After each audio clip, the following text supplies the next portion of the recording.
El aroma a pergamino y pigmentos secos era el único perfume que Elena Castillo, a sus 23 años, reconocía como propio. Sus dedos, manchados de nogalina y azul cobalto, se movían con una delicadeza casi sagrada sobre un manuscrito colonial del siglo XVII, restaurando la caligrafía de un monje que había muerto hacía cientos de años. En el silencio denso de su pequeño taller en Coral Gables, cada trazo era una meditación, una forma de escapar del ruido de su propia vida no vivida. La luz dorada de la tarde de Miami se filtraba por la ventana, iluminando las motas de polvo que danzaban en el aire como diminutos fantasmas de historias pasadas. Pero mientras devolvía la vida a las palabras de otros, sentía cómo la suya se desvanecía en un lienzo pálido, una existencia de colores neutros dictada por el deber y un vacío que se negaba a ser nombrado. Si quieres saber si Elena logrará pintar su propio destino, más allá de las páginas de un libro antiguo, mira hasta el final. Te invito a suscribirte al canal y comentar desde dónde nos estás viendo. Continuamos. Su mundo era este cuarto, un santuario y a la vez una celda. Elena Castillo, restauradora de arte, era una anomalía en la vibrante y ruidosa Miami. A sus 23 años, poseía la paciencia de una anciana y una quietud que a menudo se confundía con tristeza. Su trabajo era su refugio, un lugar donde podía controlar el tiempo, revertir el daño y crear belleza a partir de la decadencia. Sin embargo, la ironía la consumía en silencio. Era una experta en reparar fracturas en el papel y el lienzo, pero se sentía incapaz de remendar las grietas de su propia alma. Vivía suspendida en un tiempo prestado, cuidando los legados de extraños mientras el suyo se desmoronaba bajo el peso de una promesa que la había definido, y al mismo tiempo, borrado por completo. Esa promesa era la razón de su intocada virginidad, un estado que no nacía de la fe ni de la timidez, sino del sacrificio. La imagen estaba grabada a fuego en su memoria, el olor a antiséptico del hospital, la mano helada de su madre aferrando la suya con una fuerza desesperada, y la voz, un susurro quebrado por la enfermedad. Prométeme, Elenita, que preservarás tu honra. Es lo único que nos queda. Un buen matrimonio salvará a esta familia. Elena, con apenas 18 años, había asentido entre lágrimas, sellando su destino con una palabra. Desde entonces, su cuerpo no le pertenecía.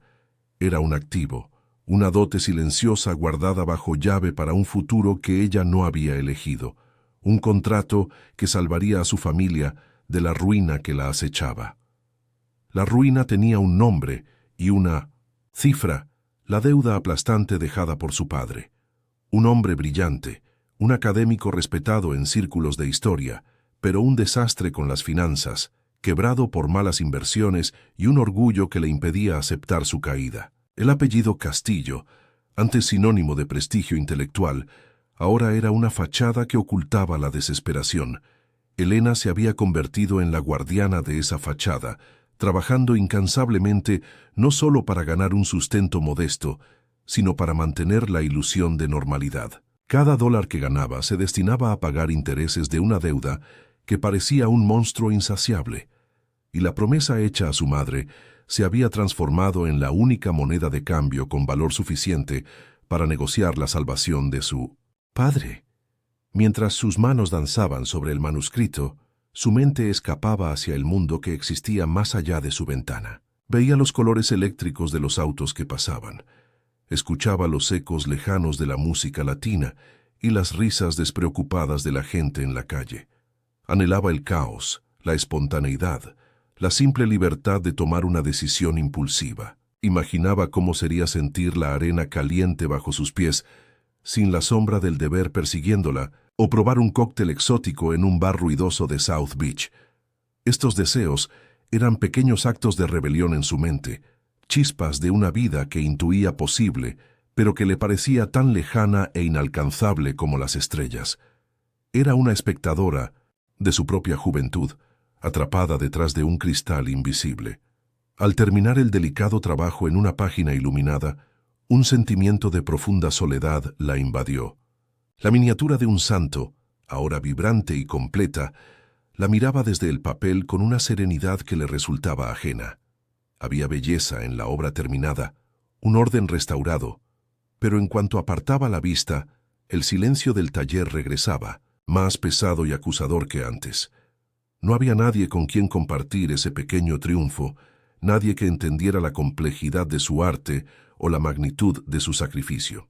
El vacío en su pecho se expandía en esos momentos, un eco que le recordaba que su vida era una sucesión de tareas cumplidas para otros, un servicio constante que la dejaba pulcra, intacta y dolorosamente vacía. La calma de su rutina era opresiva, un ciclo predecible de trabajo, cuidado del hogar y la gestión silenciosa de la ansiedad de su padre. El aire en la modesta casa de Coral Gables se sentía estancado, cargado con el peso de lo no dicho y los sueños sacrificados. Esa tarde, mientras el sol se hundía en el horizonte, tiñendo el cielo de tonos anaranjados y violetas que ella nunca se atrevería a usar en su propia vida, Elena se vio reflejada en el cristal oscuro de la ventana. La joven que le devolvía la mirada era una extraña de ojos tristes y contornos borrosos, una figura en blanco y negro en un mundo de tecnicolor, sin saber que una tormenta se estaba gestando en la distancia, una tormenta con el nombre de un hombre que estaba a punto de romper su mundo de cristal en 1000 pedazos. La casa en Coral Gables era un estudio de contrastes, una metáfora perfecta de la familia Castillo. Por fuera, la fachada de estuco color coral y el césped cuidadosamente recortado mantenían la apariencia de una respetabilidad de clase media-alta, un vestigio de tiempos más prósperos. Pero por dentro, el aire estaba impregnado de un silencio denso, cargado con el olor a libros viejos y a una ansiedad contenida. Los muebles, elegantes pero visiblemente desgastados, habían conocido mejores días, al igual que sus habitantes. Cada objeto parecía susurrar una historia de decadencia. Un piano cerrado con llave, cuya música se había extinguido, alfombras persas cuyos colores se habían desvanecido bajo el peso de incontables pasos preocupados. Elena se movía por estos espacios con la ligereza de un fantasma, consciente de que cualquier ruido fuerte podría hacer que la frágil estructura de su realidad se viniera abajo. El epicentro de esa quietud tensa era su padre, Ricardo Castillo. Recluido en su estudio, un santuario que también funcionaba como mausoleo de glorias pasadas, pasaba los días rodeado de sus libros, mapas y artefactos históricos. Era un rey en un reino en ruinas.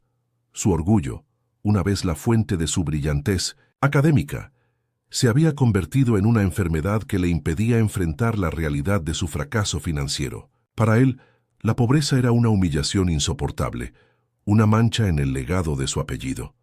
Elena se movía por la casa como una sombra, cuidadosa de no perturbar el frágil equilibrio de su negación, sirviéndole el café exactamente como le gustaba y asegurándose de que las facturas vencidas nunca estuvieran a la vista.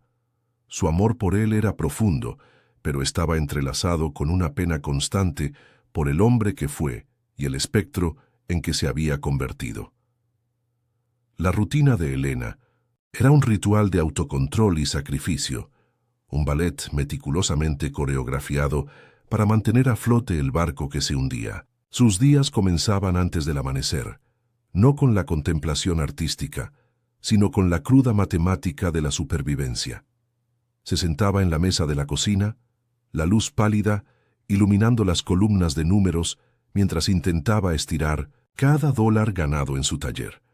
Compraba en mercados de descuento, lejos de su vecindario para evitar miradas conocidas. Preparaba comidas sencillas que disfrazaba de elecciones saludables y remendaba su propia ropa para poder pagar la tintorería de los trajes de su padre. Cada tarea era un ladrillo más en el muro que la separaba de sus propios anhelos. Un acto de devoción que la consumía lentamente, vaciándola de color y de vida propia, como un lienzo preparado que esperaba indefinidamente el primer trazo del pintor. Sobre la cómoda de su habitación, una fotografía enmarcada en plata deslucida mantenía viva la presencia de su madre. En la imagen, una mujer de sonrisa cálida y ojos idénticos a los de Elena La miraba con una expresión de orgullo y esperanza. Esa imagen era a la vez su consuelo y su verdugo. La promesa susurrada en una cama de hospital se había convertido, con los años, en un evangelio sagrado y en una sentencia. «Preserva tu honra, Helenita». Esas palabras resonaban en su mente cada vez que un hombre la miraba con interés, cada vez que sentía el más mínimo aleteo de deseo. Era un acto de amor filial, un último regalo a la mujer que le dio la vida, pero también una renuncia a su propia identidad, la aceptación de que su cuerpo y su futuro eran una herramienta para un fin mayor, la salvación familiar. El apellido. Castillo, antes un pasaporte a los círculos intelectuales de Miami, era ahora una máscara pesada que exigía una actuación constante. La presión social era sutil, pero implacable. Las viejas amigas de la familia preguntaban con una dulzura venenosa cuándo terminaría sus pasatiempos artísticos para encontrar un buen partido. En las raras ocasiones en que acompañaba a su padre a un evento universitario, sentía las miradas evaluadoras, los susurros que especulaban sobre su situación. Veía a las chicas de su edad en los cafés de Miracle Mile, riendo, vistiendo las últimas modas, hablando de viajes y carreras con una libertad que a Elena le parecía de otro planeta. Ella era una reliquia viviente en una ciudad que idolatraba el futuro y la novedad, una pieza de museo, cuidadosamente conservada y dolorosamente fuera de lugar. La opresión más tangible llegaba en sobres blancos con ventanas de plástico, silenciosos heraldos de la catástrofe. Noche tras noche, después de que su padre se retiraba a su estudio para trabajar, Elena se enfrentaba a ellos en la soledad de la cocina. Las cartas de los acreedores, los avisos de pago atrasado, los estados de cuenta de las tarjetas de crédito. Los números danzaban ante sus ojos fríos, impersonales, una hidra de muchas cabezas que parecía crecer con cada pago que lograba hacer. La deuda no era un concepto abstracto, era un nudo helado en el estómago, una presión constante detrás de sus ojos. Era el monstruo que vivía bajo su cama, el que la obligaba a sonreír durante el día y la mantenía despierta por la noche, planeando, calculando, sacrificando pedazos de sí misma para alimentarlo. A veces, una grieta se abría en la superficie de su disciplina férrea. Ocurría en momentos inesperados. Al ver un documental sobre los fiordos de Noruega, al oler el aire salado del mar que llegaba con la brisa, al pasar frente a una galería de arte moderno en Wynwood. Un deseo agudo y doloroso la atravesaba, un anhelo por lo desconocido, por la belleza que no estaba atrapada en el pasado. Se imaginaba a sí misma con una mochila al hombro, pintando paisajes no para restaurarlos, sino para capturar su propia impresión de ellos. Imaginaba una vida donde sus manos no solo repararan, sino que crearan desde cero, donde sus emociones pudieran plasmarse en lienzos con colores audaces y trazos libres. Eran fugas mentales, pequeños actos de traición a su destino que la dejaban con un sabor a ceniza en la boca. Su padre, ajeno a sus rebeliones silenciosas, había comenzado a tejer su propia solución, una que consideraba pragmática y honorable. Empezó a hablar en parábolas durante sus escasas conversaciones, mencionando la importancia de las alianzas familiares y la necesidad de asegurar su porvenir. El nombre de la familia Morales, uno de sus principales acreedores, comenzó a aparecer con una frecuencia alarmante. Ricardo hablaba del hijo, un joven empresario con un respeto forzado, destacando su riqueza y su posición. Lo presentaba no como una venta, sino como una estrategia noble, una unión que beneficiaría a ambas familias y restauraría el honor de los Castillo. Para Elena, cada mención era como el sonido de los barrotes de una celda cerrándose, uno por uno, a su alrededor. Él estaba construyendo su jaula dorada con palabras de amor y deber. La cena de esa noche fue un microcosmos de su existencia. El silencio en el comedor era tan espeso que se podía cortar con los cuchillos de plata heredados. Elena había preparado un pollo asado, un pequeño lujo, en un intento de aligerar el ambiente. pero la tensión era ineludible. Ricardo carraspeó, colocando sus cubiertos con una deliberación teatral que precedía a sus anuncios importantes. «He hablado con el señor Morales hoy», comenzó sin mirarla. «Es un hombre muy razonable. Cree que una unión entre nuestras familias sería ventajosa». Hizo una pausa. «Su hijo Alejandro vendrá a cenar el sábado. Es un muchacho de bien, Elena. Una oportunidad así no se presenta 2 veces». El trozo de pollo en la boca de Elena se sintió como cartón. No dijo nada, solo asintió. El movimiento casi imperceptible, su sumisión un acto final de obediencia antes de que su espíritu se quebrara. Retirada en la seguridad de su taller, más tarde esa noche, el olor a pergamino y nogalina ya no le ofrecía consuelo, sino que olía a encierro, a tumba. Las paredes, antes su refugio, ahora se sentían como los límites de su mundo, infranqueables. Se miró las manos, manchadas de pigmentos, las mismas manos que con tanta paciencia devolvían la vida a las creaciones de otros. Eran herramientas, hábiles, pero estaban atadas, incapaces de trazar una sola línea de su propio futuro. La promesa a su madre, la deuda de su padre, la inminente llegada de un pretendiente que era su carcelero. Todo convergía en un punto de presión insoportable. Se sentía exactamente como uno de sus manuscritos, una pieza valiosa, preparada y conservada con esmero, no para ser leída y amada, sino para ser vendida al mejor postor, y no sabía que el comprador más improbable ya estaba en camino. El nombre de Mateo Vargas resonaba en los círculos de poder de Miami como el eco de un trueno lejano, una advertencia de poder implacable. A sus 38 años, era el arquitecto de Vargas Tech, un imperio tecnológico que se alzaba sobre el horizonte de Brickell en forma de un rascacielos de vidrio y acero, tan frío y afilado como su reputación. Lo llamaban el Tiburón, un depredador en el océano corporativo que había construido su fortuna sobre las ruinas de sus competidores, con una frialdad quirúrgica que no dejaba lugar a la sentimentalidad. Su mundo era un ecosistema de transacciones, un tablero de ajedrez donde las personas eran piezas y la lealtad era una variable a calcular.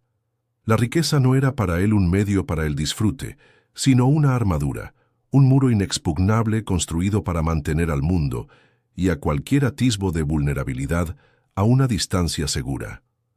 Esa armadura había sido forjada en el Vincentius, fuego de una traición primordial, una herida que nunca había cicatrizado del todo. Años atrás, mucho antes de que el nombre Vargas fuera sinónimo de poder, Mateo era un joven programador lleno de ideas y con un corazón abierto. Había compartido sus sueños y sus códigos con su primera novia, la mujer que creía el amor de su vida. Ella tomó sus ideas, las vendió a una compañía rival y lo abandonó por un hombre cuya única cualidad era una cuenta bancaria más abultada. Esa experiencia lo destrozó y lo rehizo. El amor, concluyó, era una ilusión para los ingenuos, un disfraz para la codicia. Desde entonces, su cinismo se convirtió en su credo. Cada relación era un contrato, cada emoción un posible pasivo. Se rodeó de objetos de arte raros y caros, no por amor a la belleza, sino porque eran conquistas silenciosas, activos que nunca podrían traicionarlo. Fue precisamente esa afición por las posesiones simbólicas lo que lo llevó a adquirir un manuscrito colonial del siglo XVII, una pieza de incalculable valor histórico que había pertenecido a una familia rival a la que acababa de aplastar en una adquisición hostil. El libro estaba dañado, sus páginas frágiles y su tinta desvanecida. Para Mateo, restaurarlo no era un acto de preservación sino de dominio. Tomar algo quebrado por otros y hacerlo suyo completo y perfecto bajo su poder.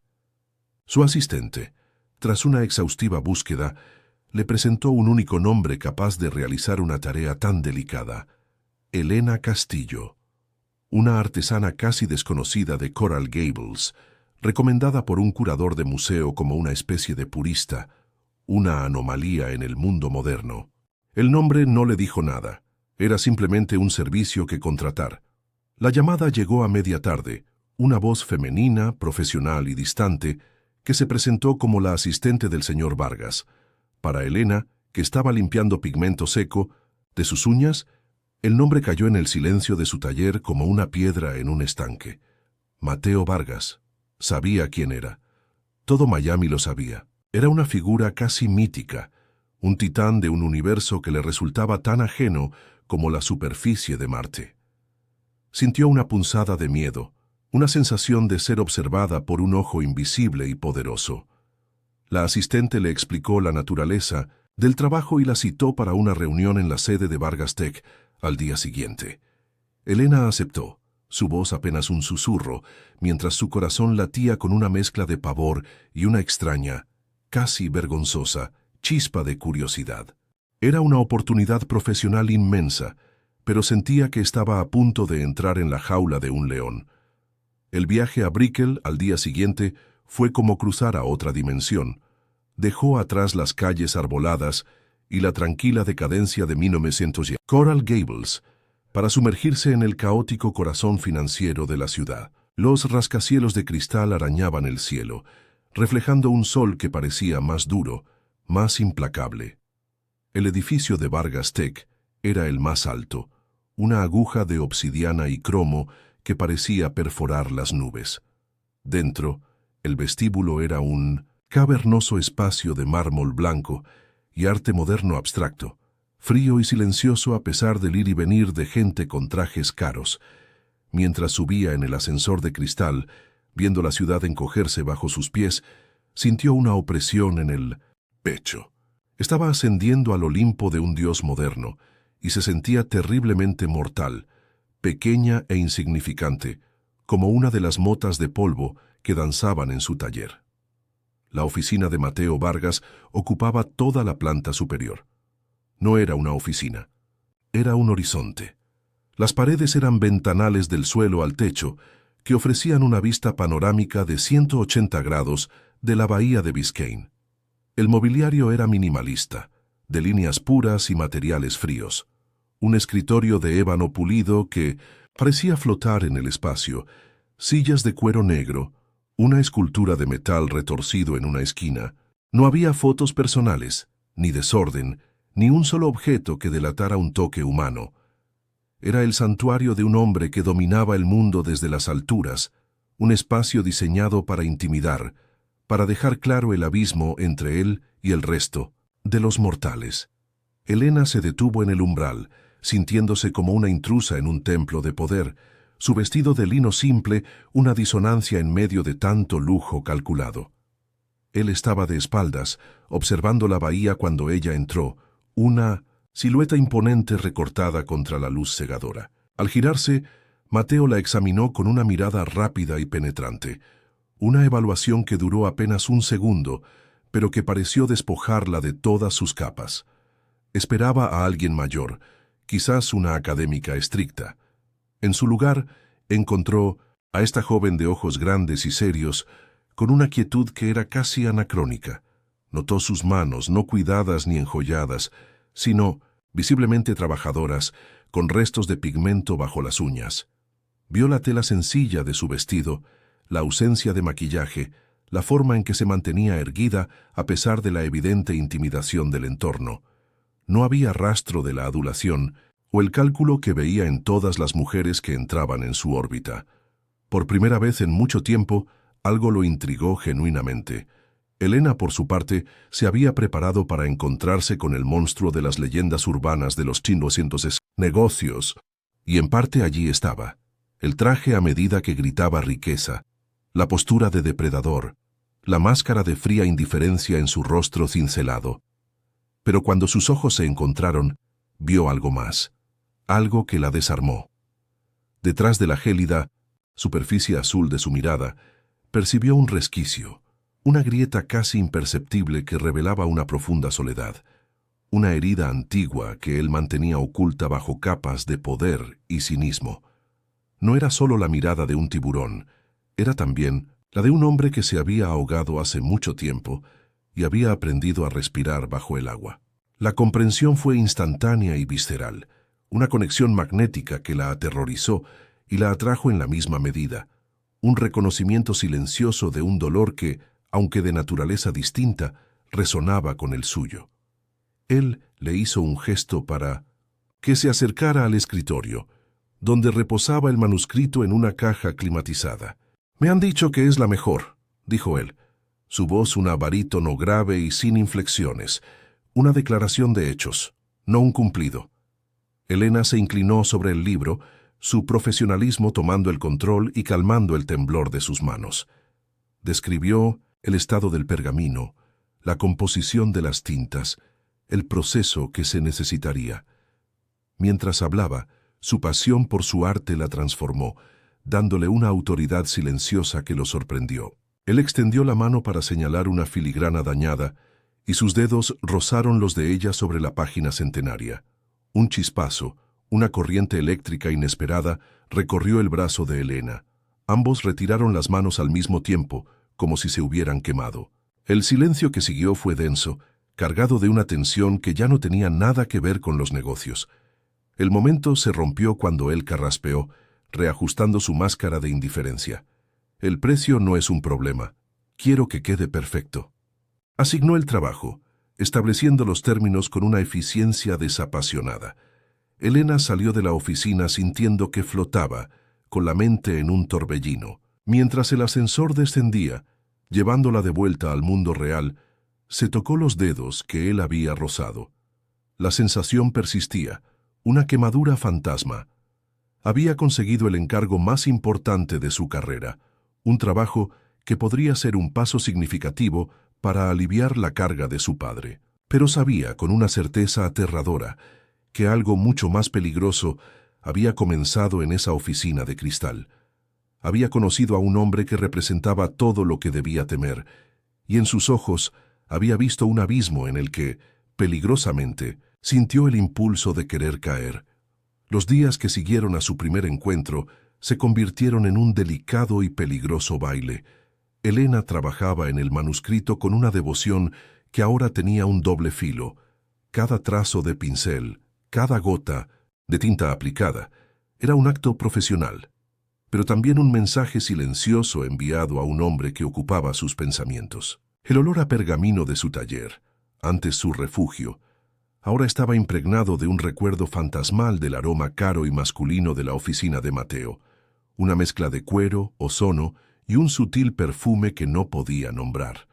Sentía su presencia, invisible observándola mientras trabajaba, y el manuscrito dejó de ser un simple objeto para convertirse en un puente frágil y electrizante que la conectaba con un mundo de poder y soledad que la fascinaba y aterraba a partes iguales. En la cima de sus rascacielos, Mateo Vargas se encontró luchando contra una distracción inusual. Se suponía que Elena Castillo era una simple proveedora de servicios, una herramienta eficiente para un fin. Sin embargo, la imagen de sus ojos serios y sus manos manchadas de pigmento se superponía a los informes financieros y las proyecciones de mercado. Su quietud, esa integridad casi palpable que no pedía nada, era una anomalía en su universo de transacciones y agendas ocultas. Intentó racionalizarlo como una simple curiosidad por una artesana anacrónica, una reliquia humana tan interesante como el manuscrito que restauraba. Pero en la quietud de la noche, mientras observaba las luces de la ciudad desde su penthouse, admitió para sí mismo que era algo más. Un desconcertante anhelo por la autenticidad que ella irradiaba, una luz que amenazaba con exponer las grietas de su propia armadura. A la semana siguiente, la convocó de nuevo a su oficina con el pretexto de una revisión de progreso. La atmósfera, sin embargo, había cambiado. La formalidad inicial había sido reemplazada por una tensión palpable que vibraba en el aire acondicionado del piso 60. Él la observaba trabajar, de pie a una distancia calculada, mientras ella examinaba las páginas bajo una lámpara especial. No hablaba de negocios, sino que hacía preguntas oblicuas sobre la historia del manuscrito, sobre la vida del monje que lo escribió. Elena sentía su mirada como un peso físico, un escrutinio que iba más allá de su habilidad profesional. Cada pregunta parecía tener un doble fondo, una forma de indagar en su alma sin tocar directamente los temas personales, un duelo de voluntades en el que ambos fingían que solo estaban hablando de un libro. Durante una de estas reuniones, él le ofreció un whisky de una botella que probablemente costaba más que el alquiler de un mes de su taller. «Para celebrar el progreso», dijo él, su voz un murmullo suave. Elena, con una calma que no sentía, declinó cortésmente. «Agua, por favor. Necesito tener la mano firme». Fue un pequeño acto de resistencia, una forma de trazar una línea invisible entre su mundo y el de él, de aferrarse a su propia identidad en medio de aquella opulencia intimidante. Mateo sonrió levemente, una curva casi imperceptible en sus labios. No era una sonrisa de calidez, sino de un respeto a regañadientes. Ella no era como las demás. No se dejaba seducir por los símbolos de su poder, lo que, paradójicamente, lo hacía desear aún más traspasar sus defensas y descubrir qué se escondía detrás de esa fortaleza de sencillez. La dinámica cambió irrevocablemente el día que él anunció, no pidió, que visitaría su taller. «Quiero ver dónde ocurre la magia», declaró con una autoridad que no admitía réplica. La llegada de su sedán negro y brillante a la tranquila calle de Coral Gables fue un evento tan disruptivo como la aparición de un tiburón en un estanque de peces de colores. Cuando entró en el pequeño taller anexo a la casa, el espacio pareció encogerse. Su imponente figura y su traje a medida de miles de dólares eran un contraste casi violento con las estanterías de madera gastada, los frascos de pigmentos desordenados y el olor a trementina y papel viejo. Elena se sintió invadida. Su santuario, profanado por una presencia que era demasiado grande, demasiado poderosa para aquel rincón de su mundo. Él se movía por el pequeño espacio con una gracia inesperada, examinando los objetos no con la distancia de un coleccionista, sino con una curiosidad intensa. Sus dedos, acostumbrados a cerrar tratos millonarios, rozaron la superficie de un trozo de cuero que Elena usaba para encuadernar. Ignoró el manuscrito colonial por un momento y su mirada se posó en un pequeño caballete en una esquina, donde había un lienzo cubierto con una tela. Con un movimiento lento, casi reverente, levantó la tela revelando un boceto al carboncillo que Elena había hecho en secreto. Un paisaje marino tormentoso, lleno de trazos furiosos y una melancolía palpable. Era su alma desnuda en un lienzo, la única válvula de escape para sus emociones reprimidas. «Esto», dijo él, su voz más suave de lo que ella jamás la había oído, «esto es tuyo». En ese instante, Elena se sintió completamente expuesta, como si él hubiera leído la página más secreta de su diario. El boceto era todo lo que no podía ser, caótico, apasionado, libre. Su mirada se encontró con la de él, y por primera vez no vio al empresario despiadado, sino a un hombre que reconocía el dolor en el arte porque lo llevaba dentro. El silencio se llenó de una comprensión tácita, una intimidad que era más profunda que cualquier palabra. El deseo que había estado reprimiendo, una corriente subterránea y peligrosa, emergió a la superficie con una fuerza abrumadora. Anhelaba que él la viera, que la entendiera, y ese anhelo era una traición directa a la promesa hecha a su madre, al deber para con su padre, a la vida segura y controlada que se había autoimpuesto. Las visitas se volvieron más frecuentes, las excusas más endebles. A veces, él solo se sentaba en un viejo taburete de madera en su taller, observándola trabajar en silencio durante casi una hora antes de irse sin decir apenas nada. Otras veces la llamaba tarde en la noche, con la excusa de una consulta técnica, pero la conversación derivaba hacia temas abstractos: el tiempo, el legado, la naturaleza del sacrificio. Elena se encontraba esperando esas llamadas, el corazón acelerado cada vez que su teléfono sonaba con un número privado. Estaba viviendo en un estado de tensión constante, dividida entre la joven obediente que preparaba la cena para su padre y la mujer que sentía un cosquilleo eléctrico cada vez que escuchaba la voz grave de Mateo a través del teléfono. El dilema moral la consumía. Durante el día, la realidad de su situación la golpeaba con fuerza. Su padre, cada vez más desesperado, hablaba del hijo de los Morales no como una posibilidad, sino como una certeza. Mencionaba la cena inminente, la necesidad de causar una Buena impresión, la importancia de asegurar su futuro. Elena asentía, su rostro una máscara de docilidad, mientras por dentro gritaba. Se sentía como una hipócrita, tejiendo una red de engaños emocionales. La lealtad a su familia, que había sido la estrella polar de su vida, ahora se sentía como una soga al cuello, y el deseo por Mateo, que al principio era una fantasía lejana, se había convertido en la única fuente de aire en una habitación que se quedaba sin oxígeno. La tensión alcanzó un punto de no retorno durante una visita a su oficina para entregar una sección restaurada del manuscrito. Estaban de pie, uno al lado del otro, inclinados sobre la página iluminada. Él señaló un detalle minúsculo y su mano rozó la de ella. Esta vez, ninguno de los dos se apartó. La corriente fue tan intensa que Elena contuvo el aliento. Él no retiró su mano, en cambio, sus dedos se curvaron ligeramente, casi imperceptiblemente, alrededor de los de ella. Fue un contacto que duró solo unos segundos, pero en ese breve lapso, todo el universo se contrajo a ese único punto de conexión. El mundo exterior, con sus deudas y promesas, se desvaneció, dejando solo el calor de su piel contra la de ella y el sonido ensordecedor de su propio corazón. Él levantó la vista del manuscrito y sus ojos se clavaron en los de ella. La máscara de frialdad se había resquebrajado por completo, revelando una vulnerabilidad cruda y un deseo que reflejaba el suyo. Estaba tan cerca que podía ver las motas doradas en el azul de sus iris, sentir el calor de su aliento en su mejilla. El impulso de inclinarse hacia él, de cerrar la minúscula distancia que los separaba, era tan poderoso que tuvo que aferrarse al borde de la mesa para no caer. Era un momento suspendido en el tiempo, cargado de todas las palabras no dichas, de todos los anhelos reprimidos.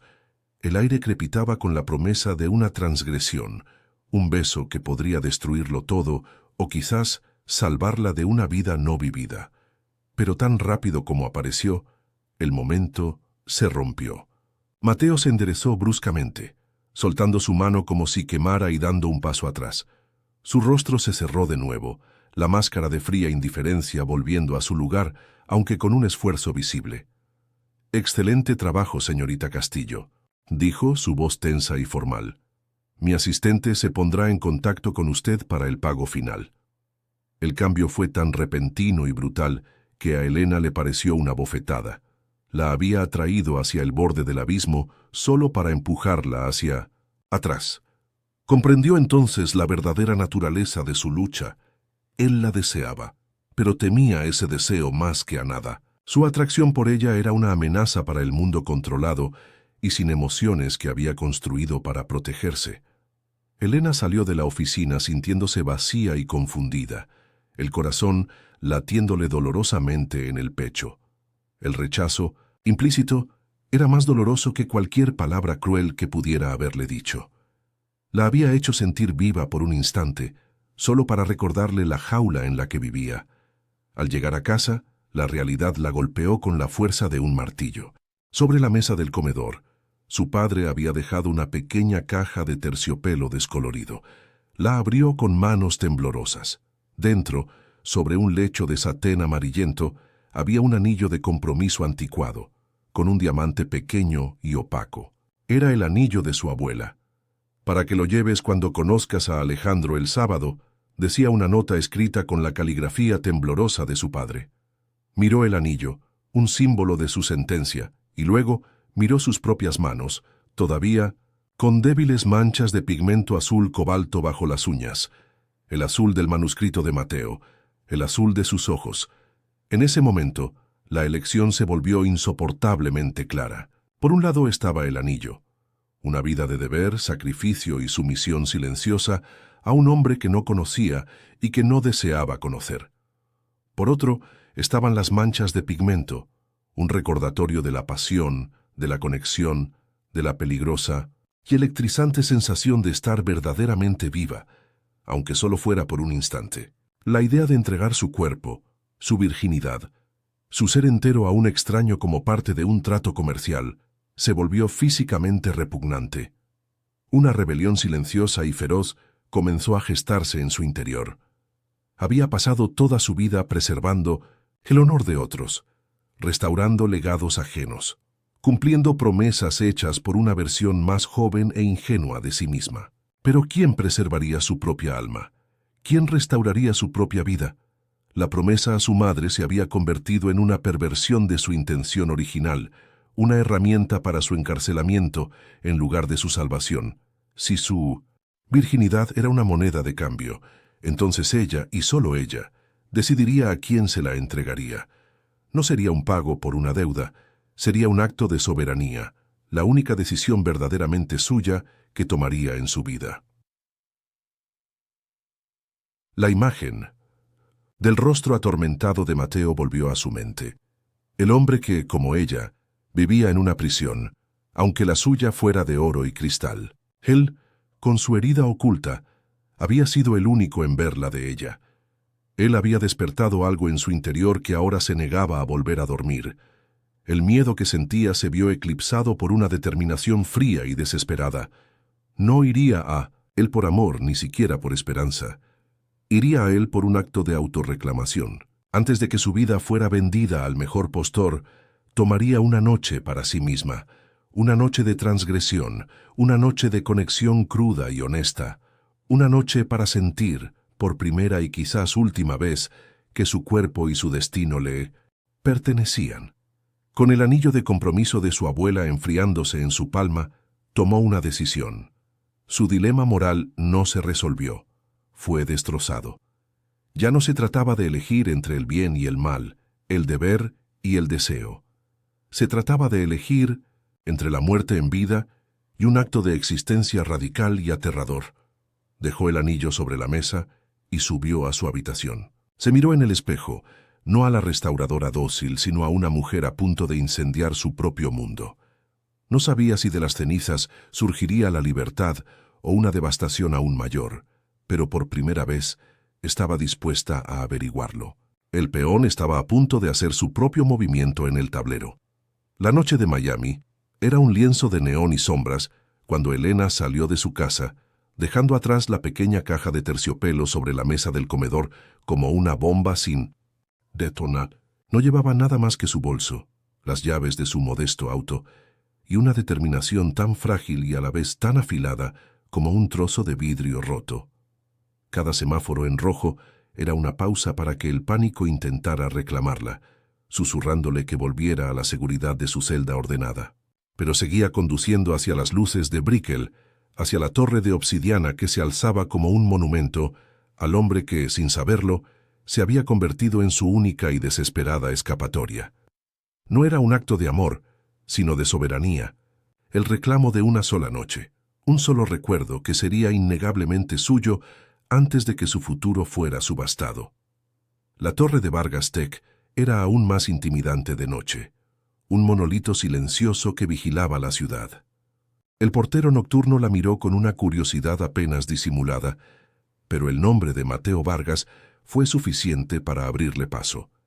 El ascensor privado ascendió en un silencio hermético, un viaje vertiginoso hacia el cielo o el infierno, no estaba segura de cuál. Cada piso que pasaba era un peldaño más allá del punto de no retorno. Cuando las puertas se abrieron directamente al vestíbulo del penthouse, el aire frío y el aroma masculino y familiar la golpearon como una ola. Se detuvo en el umbral de mármol pulido, su corazón un tambor salvaje en la quietud opulenta, una ofrenda temblorosa en el altar de un dios moderno y herido. Cuando la puerta se abrió, él no llevaba su armadura de negocios. Vestía una simple camisa de lino oscuro y pantalones a medida, descalzo sobre el frío mármol. La sorpresa en su rostro fue genuina, una fisura instantánea en su máscara de control. Sus ojos azules, normalmente tan gélidos, se abrieron ligeramente mientras la recorrían, notando la ausencia de una excusa profesional, la tensión en sus hombros, la desesperación apenas velada en su postura. No había manuscrito entre ellos. No había pretexto. Solo estaba ella, de pie en su puerta a una hora impensable, con todo su mundo no dicho arremolinándose en la oscuridad de sus pupilas. El silencio se extendió entre ellos, denso y cargado con el peso de 1000 conversaciones que nunca habían tenido. Elena no pronunció palabra. No podía. Las palabras pertenecían al mundo de las promesas, los deberes y las mentiras. En su lugar, lo dejó todo en su mirada. Sus ojos eran un libro abierto, encuadernado en miedo pero con páginas que gritaban rebelión. Le ofrecieron su desafío, su agotamiento, su elección final. Le contaron la historia de un anillo de compromiso, de una vida vendida y de una decisión desesperada de sentir algo real, algo elegido, antes de que todo se volviera cenizas. Era la petición más vulnerable y a la vez más audaz que jamás había hecho. No pedía su amor ni su futuro, solo su atención, solo esa noche. Pedía ser vista, no como la restauradora de arte ni como un activo, sino como la mujer que era en ese preciso instante. Mateo, el hombre que leía contratos y mercados con una precisión depredadora, se encontró por primera vez leyendo un alma, y lo que vio en la de ella lo desarmó por completo. Vio un reflejo de su propia jaula, aunque estuviera hecha de materiales diferentes. Vio la pureza que él había decidido que no existía, no como una ingenuidad, sino como una fuerza desafiante. La máscara del tiburón se desintegró, no con un estruendo, sino con un suspiro silencioso. Sin decir una palabra, dio un paso a un lado, abriendo el camino hacia el interior de su fortaleza. El pesado sonido de la puerta cerrándose detrás de ella fue definitivo, un eco que sellaba el mundo exterior y los dejaba a ambos solos en el ojo de su tormenta privada. El silencio dentro del penthouse era distinto al de su taller. No era un silencio de paz, sino uno cargado de electricidad. Él no la condujo hacia la zona de trabajo, sino hacia los inmensos ventanales que mostraban la ciudad como una galaxia a sus pies. Le tendió la mano, no para tomar un documento, sino para guiarla, y sus dedos se cerraron sobre su brazo con una calidez que la sorprendió. Fue un contacto intencionado, un reconocimiento de que las reglas habían cambiado. La tensión entre ellos ya no era una corriente subterránea, sino un arco voltaico que crepitaba en el aire. Él la miró, y en sus ojos ya no había cálculo, solo una pregunta silenciosa, una que ella ya había respondido con su presencia. Él se detuvo frente a los ventanales, girándola suavemente para que lo enfrentara. La ciudad titilaba detrás de ella, un telón de fondo borroso para el único universo que importaba en ese momento. Levantó una mano y rozó su mejilla con el dorso de sus dedos, un gesto tan tierno que a Elena se le cortó la respiración. Entonces se inclinó y la besó. No fue un beso de posesión ni de pasión arrolladora, sino de reconocimiento. Fue lento, profundo, casi vacilante, como si estuviera probando una emoción que había olvidado hacía mucho tiempo. Para Elena fue una capitulación y una conquista. El sabor a whisky y soledad en sus labios era la transgresión hecha carne, y ella se rindió a él por completo, su cuerpo temblando al liberar el peso de toda una vida de contención. Con una delicadeza que desmentía por completo su reputación, él la tomó de la mano y la guió a través del vasto y minimalista espacio hacia su dormitorio. La habitación era un santuario de tonos neutros, dominado por una cama inmensa que parecía una isla blanca bajo la luz de la luna que se filtraba por las ventanas del suelo al techo. Todo en aquel lugar gritaba poder y soledad, pero en ese momento, con su mano en la de ella, se sentía como el único refugio del mundo. Él la observaba con una intensidad que la desnudaba más que cualquier acto físico, una mirada que buscaba comprender el porqué de su audacia, el porqué de haberlo elegido a él como el custodio de su rebelión. La seda de las sábanas se sentía fría y extraña contra su piel mientras él la desvestía con una reverencia casi sagrada. Cada caricia era una pregunta, no una demanda. Para Elena, virgen en cuerpo pero no en anhelo, cada toque era una revelación. El miedo que había sido su compañero constante se disolvió, reemplazado por una abrumadora sensación de inevitabilidad y pertenencia. Cuando finalmente se entregó a él no hubo dolor, solo una expansión, como si una parte de su alma que había estado dormida finalmente se abriera. En la vulnerabilidad de Mateo, En la forma en que su control se desvanecía y su aliento se entrecortaba contra su cuello, ella no encontró a un tiburón, sino a un hombre tan perdido y anhelante como ella. El amanecer aún estaba a horas de distancia cuando el mundo se aquietó.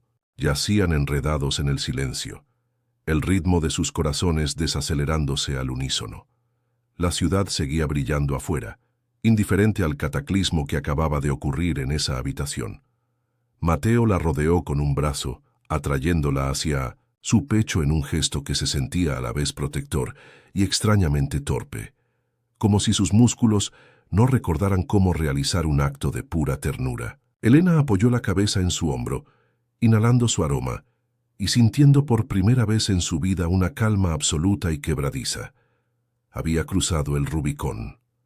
Había incendiado su vida anterior.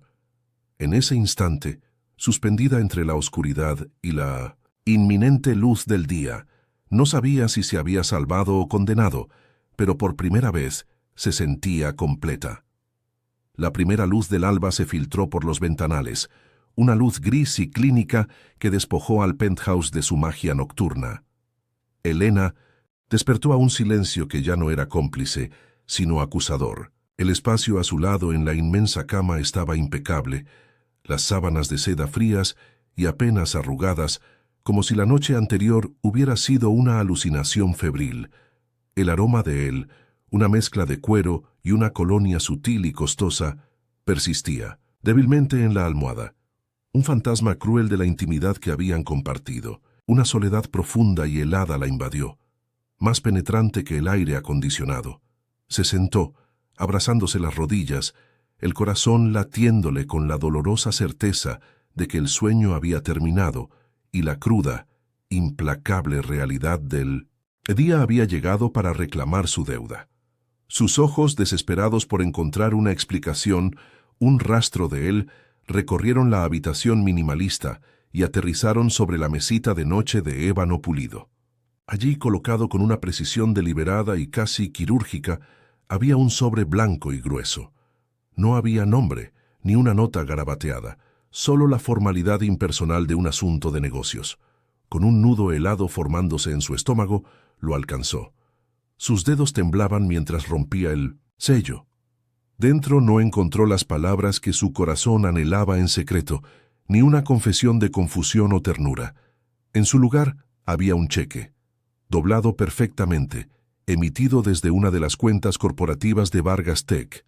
La cantidad era obscena, una cifra con tantos ceros que tuvo que parpadear para asegurarse de que era real. Era suficiente para borrar cada centavo de la deuda de su padre, para comprar su casa 10 veces. Era el precio de su libertad. El papel del cheque se sintió como un hierro candente en su palma, marcándola con una humillación que le quemaba el alma. Esa era su respuesta. Esa era la conclusión de su noche de transgresión y vulnerabilidad.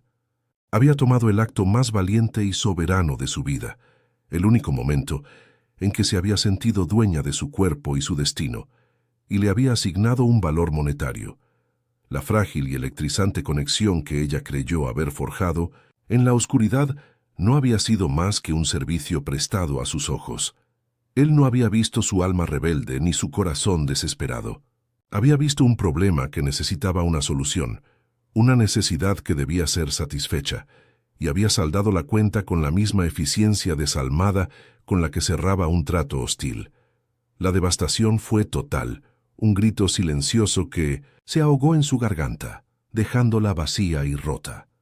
Mientras tanto, a kilómetros de distancia, en su oficina vacía antes del amanecer, Mateo Vargas miraba el mismo sol naciente. Había huido del penthouse como un cobarde, incapaz de enfrentar la luz del día junto a ella, incapaz de soportar la cruda emoción en su rostro dormido. Dejar el cheque fue un acto de pánico, un intento desesperado de reafirmar el control. Era el único lenguaje que entendía, la única forma que conocía de manejar una situación que amenazaba con desbordarlo. No podía ofrecerle promesas en las que no creía, ni palabras de ternura que se sentían como una traición a su propio cinismo. Así que hizo lo que siempre hacía. Pagó. Resolvió el problema. Erigió un muro de dinero entre ellos, esperando que fuera lo suficientemente alto como para protegerlo de la aterradora posibilidad de que lo que ella había despertado en él fuera real. Se dijo a sí mismo que era un acto de generosidad, una forma de liberarla, pero el sabor amargo en su boca le decía que había sido un acto de profunda traición a sí mismo. Elena se vistió en un estado de trance, sus movimientos torpes y mecánicos. La ropa que había usado la noche anterior se sentía como el disfraz de una extraña, una mujer audaz y temeraria que ya no reconocía. No lloró. El dolor era demasiado profundo, una herida interna que no encontraba salida en las lágrimas. Con el cheque apretado en su puño como si fuera un arma o un veneno, salió del penthouse, atravesó el opulento vestíbulo y salió a las calles de Miami que comenzaban a despertar. El aire húmedo y salado de la mañana no le produjo ninguna sensación. Se movía como un fantasma entre los primeros trabajadores y los camiones de 1960 reparto, invisible en su propio cataclismo. Era libre, una prisionera a la que finalmente le habían entregado la llave de su celda. Pero mientras caminaba, una certeza terrible se apoderó de ella. Solo había cambiado una prisión por otra, una jaula de deudas por una jaula de desamor, y esta nueva se sentía infinitamente más grande y desoladora. Cuando llegó a la modesta casa de Coral Gables, el sol ya estaba alto. La pequeña caja de terciopelo con el anillo de compromiso de su abuela seguía sobre la mesa del comedor, una reliquia patética de un futuro que ella había aniquilado. Su padre estaba en la cocina, el rostro demacrado por la ansiedad. Al verla con la ropa del día anterior, su expresión se endureció, una mezcla de miedo y acusación. «¿Dónde estabas?», preguntó, su voz un temblor de ira contenida. Elena no respondió. Simplemente caminó hacia la mesa, dejó el cheque frente a él y lo alisó con la palma de la mano. La cifra lo silenció. Sus ojos se abrieron de par en par pasando del cheque a su rostro, una comprensión horrorizada amaneciendo en su mirada. No preguntó de dónde venía el dinero. No era necesario. En sus ojos, Elena no vio gratitud, sino vergüenza. El honor que ella debía preservar para un buen matrimonio había sido vendido, y para él, ella acababa de confirmar la ruina moral de la familia Castillo. Los días siguientes se hundieron en un silencio espeso y sofocante. La deuda fue pagada. Las cartas amenazantes dejaron de llegar. La presión financiera inmediata se había evaporado, solo para ser reemplazada por una atmósfera de juicio tácito que envenenaba el aire de la casa. Su padre apenas la miraba, moviéndose a su alrededor como si ella fuera una aparición, su decepción una presencia física en cada habitación. Tenía su salvación económica, pero al precio de lo único que realmente valoraba, la fachada de honorabilidad. Elena se refugió en su taller, pero su santuario ya no ofrecía consuelo. El olor a pergamino y nogalina ahora solo le recordaba a Mateo, a la intimidad y la brutal transacción. Era una exiliada en su propio hogar, aislada no por palabras, sino por un silencio que gritaba su transgresión. Los había salvado, pero en el proceso los había perdido. En su torre, de cristal, Mateo se sumergió en el trabajo con una ferocidad renovada, un intento desesperado por ahogar el recuerdo de ella. Cerraba tratos, aplastaba a la competencia y llenaba sus horas con el ritmo familiar del poder.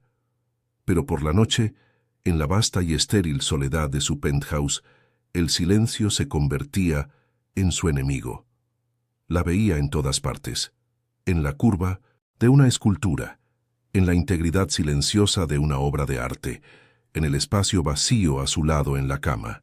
El cheque estaba destinado a ser un punto final, una ruptura limpia, pero se había convertido en una cadena que lo ataba a su memoria con grilletes de culpa y un anhelo que se negaba a nombrar. Había logrado convertir cada relación de su vida en una transacción exitosa, pero con Elena, el trato había fracasado.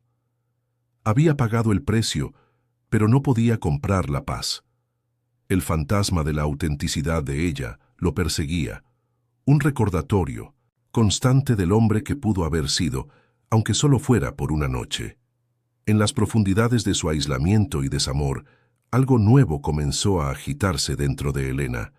El shock inicial y la devastación dieron paso lentamente a una ira silenciosa y ardiente. Ira hacia Mateo por su cobardía, ira hacia su padre por su orgullo, e ira hacia sí misma por sus años de sacrificio pasivo. El dolor, tan agudo como era, también había sido un catalizador. Había cauterizado la parte de ella que buscaba la aprobación de los demás, la parte que vivía para cumplir con las expectativas ajenas. Miró sus manos, las mismas que habían restaurado el arte de otros, y por primera vez sintió un impulso arrollador de crear algo propio. No un boceto secreto y melancólico, sino algo audaz, algo nacido de su dolor y su furia. Su acto de transgresión, aunque terminó en desamor, también había sido un acto de soberanía. Había tomado una decisión. Fue destructiva, sí, pero fue suya, y en esa propiedad una nueva y resistente fuerza comenzó a echar raíces. Tomó el pequeño boceto al carboncillo del mar tormentoso, que guardaba en un rincón. Ahora se sentía insuficiente. El susurro de un sentimiento que se había convertido en un rugido. Colocó un lienzo grande y en blanco en su caballete, una aterradora extensión de posibilidades. Apretó colores crudos y audaces sobre su paleta, índigos profundos, grises de tormenta, un violento brochazo de carmesí, y comenzó a pintar. Ya no con la delicada precisión de una restauradora, sino con una energía cruda e indómita. Cada pincelada era una reclamación, un acto de desafío. Ya no estaba preservando el pasado, estaba confrontando su presente. El cheque había comprado su libertad financiera. La noche en sus brazos le había dado un sabor de la vida, y el corazón roto que le siguió le había dado una voz. Mientras pintaba, no solo creaba arte, estaba forjando un nuevo yo de las cenizas de su antigua vida, un yo que estaba roto, sí, pero que finalmente, innegablemente, era suyo. 6 meses después, el aire ya no olía a pergamino antiguo y soledad, sino a pintura al óleo fresca y al murmullo excitado de una multitud. La Galería de Arte Contemporáneo de Wynwood estaba abarrotada, un universo de luces brillantes y copas de champán que contrastaba violentamente con el silencioso taller de Coral Gables. En el centro de todo, como una estrella recién nacida, estaba Elena. Ya no era la joven de colores neutros. Vestía un sencillo pero elegante vestido de seda de un profundo azul cobalto, el color de sus pigmentos, el color de los ojos de él. Su cabello estaba recogido en un moño suelto, dejando que algunos mechones enmarcaran un rostro que había perdido su fragilidad para ganar una serena fortaleza. No sonreía mucho, pero sus ojos, al recorrer las paredes donde colgaban sus tormentas y sus amaneceres, brillaban con una luz propia, la luz de quien ha sobrevivido a un incendio y ha aprendido a vivir con el calor. Él entró sin ser visto. Al principio, una sombra incongruente con un traje impecable, pero con el rostro de un hombre que no había dormido en meses. Mateo Vargas ya no se movía con la arrogancia de un depredador, sino con la vacilación de un penitente. Había leído una pequeña reseña en una revista de arte sobre una nueva y explosiva artista, Elena Castillo, y el nombre lo había golpeado como un puño en el estómago. No pudo evitarlo. Vino solo, sin asistentes ni agenda, atraído por una fuerza que su lógica y su cinismo ya no podían combatir. Se detuvo cerca de la entrada, observándola desde la distancia, viendo a la mujer en la que se había convertido, la artista, la creadora, y sintió un vacío tan vasto y profundo que amenazó con tragarlo por completo. Había construido un imperio, pero ella, con sus manos manchadas y su corazón roto, había construido un mundo. Entonces, como si sintiera el peso de su mirada, ella se giró. Sus ojos se encontraron a través de la sala abarrotada. Por un instante el ruido, la música y las conversaciones se desvanecieron en un zumbido sordo. Para él, fue como ver el sol por primera vez después de una vida en la oscuridad, un resplandor tan doloroso como hermoso. Para ella, El impacto no fue de miedo ni de dolor, sino de una calma extraña y distante. Vio al hombre detrás del monstruo, al niño herido detrás de la armadura de poder. Vio la soledad que había reconocido en su oficina, ahora magnificada, expuesta bajo las luces de la galería. No apartó la mirada. Lo sostuvo no como un desafío, sino como una declaración silenciosa de que la dinámica de poder se había invertido para siempre. Él ya no era el titán en su torre de cristal, era un náufrago en la orilla de su nuevo continente. Él comenzó a caminar hacia ella, un lento peregrinaje a través de la multitud que se apartaba a su paso como las aguas de un mar. No se detuvo frente a ella, sino frente a la pieza central de la exposición, el lienzo más grande y visceral. Era el mar tormentoso, ahora titulado Amanecer de cenizas, un vórtice de azules violentos, grises desesperados y en el centro un único y feroz trazo de carmesí, como una herida abierta sangrando luz. Mateo se quedó inmóvil frente a la pintura, su rostro una máscara de emoción contenida.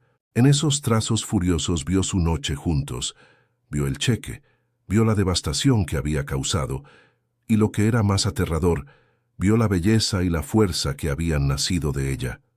Era su alma, la que él había intentado comprar y descartar, ahora colgada en una pared para que todo el mundo la viera, inalcanzable, invaluable. Cuando finalmente se giró para mirarla, sus ojos estaban despojados de toda arrogancia. «Lo compré todo», dijo, su voz apenas un susurro ronco, tan bajo que solo ella pudo oírlo. «Compré el silencio, compré la libertad, compré la solución». Hizo una pausa, su mirada viajando del cuadro a sus ojos. Menos esto. El pronombre lo abarcaba todo, el arte, su fuerza, la esencia indomable que él había vislumbrado y temido. Elena lo miró, y una paz profunda se asentó en su corazón. El nudo de ira y dolor que había llevado durante meses finalmente se disolvió. No había perdón en su voz, ni amargura, solo la simple e inquebrantable verdad. «Esto», respondió ella con una calma que lo desarmó por completo, «nunca estuvo a la venta». El silencio que siguió fue más íntimo que cualquier beso. Él asintió lentamente, una capitulación final. Entonces, en un gesto de vulnerabilidad total, extendió su mano, no para tocarla, sino simplemente manteniéndola abierta en el espacio entre ellos. No era una demanda ni una promesa, sino una pregunta, una invitación a un comienzo que ninguno de los dos sabía cómo navegar.